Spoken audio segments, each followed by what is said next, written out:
Simply put, Berkshire Hathaway would not be the same without Charlie Munger. It's a tall ask for someone to follow in the footsteps of someone so instrumental to Berkshire's success. But Munger himself noted in 2021 he believed Vice Chair Greg Abel would keep the culture at the investment conglomerate.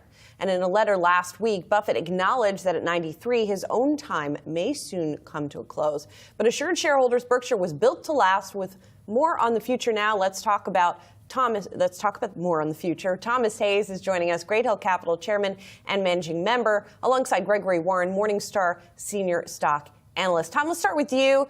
Are you confident in this, upcoming generation of Berkshire? As we've been talking about throughout the hour, we don't know nearly as much, or at least have not heard nearly as much from the likes of a Greg Abel as we have from Buffett and Munger. Well, there's no question there's going to be full confidence in the future of Berkshire Hathaway. The businesses run themselves. People are going to continue to get their ice cream at Dairy Queen. They're going to continue to use their iPhones.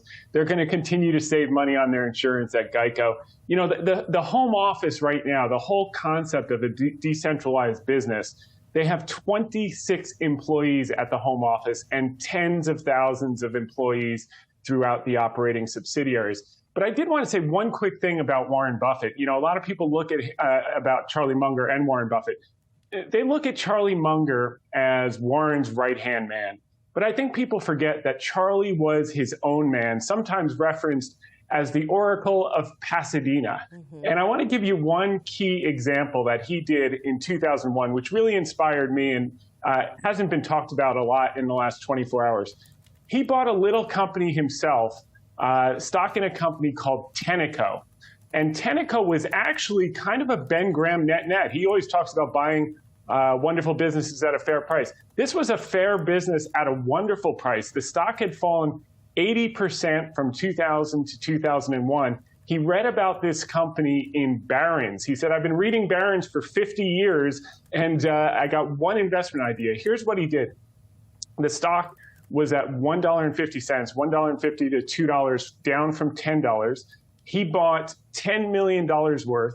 Within 3-4 years, the stock was up to 15. He made about $80 million between the stock and the debt that he bought.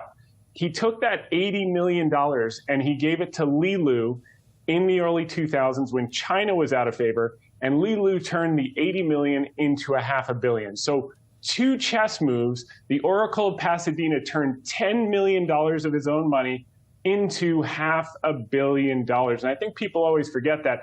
And, Munger always said, I didn't intend to get rich. I just wanted to become independent. I guess I overshot.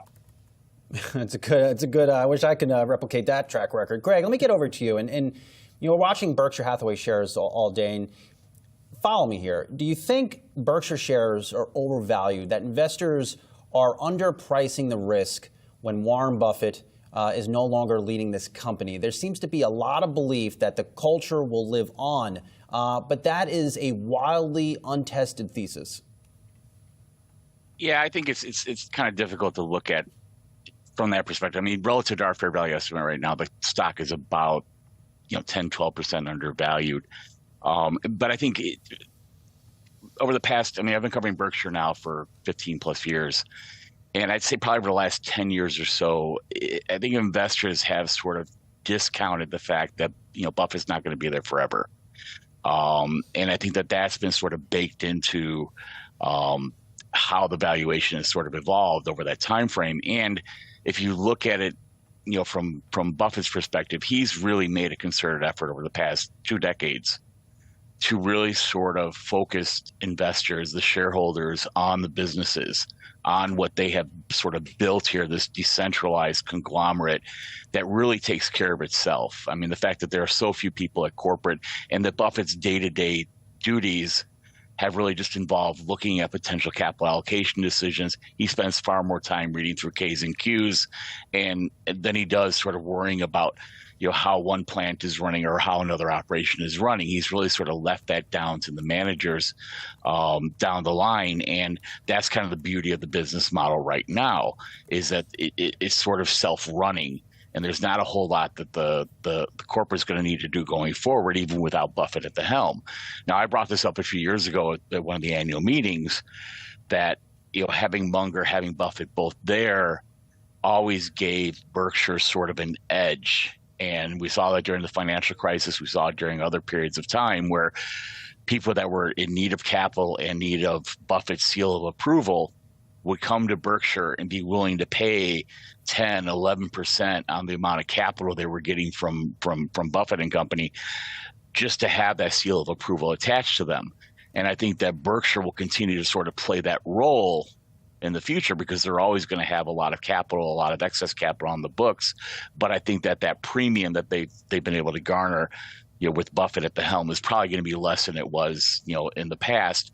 And when I asked that question actually at the meeting, Charlie actually agreed with me and said that, that's probably likely to be the case, that he could see a 1 or 2% percentage reduction. Leave it to Charlie, I guess, to be sort of realistic, even if it was not in his favor. Thanks to you both. Really appreciate perspective. We got to leave it there. Thomas Hayes, Great Hill Capital Chairman and Managing Member. Good to see you. And Gregory Warren, Morningstar Senior Stock Analyst. Thanks for your perspective. Thank you.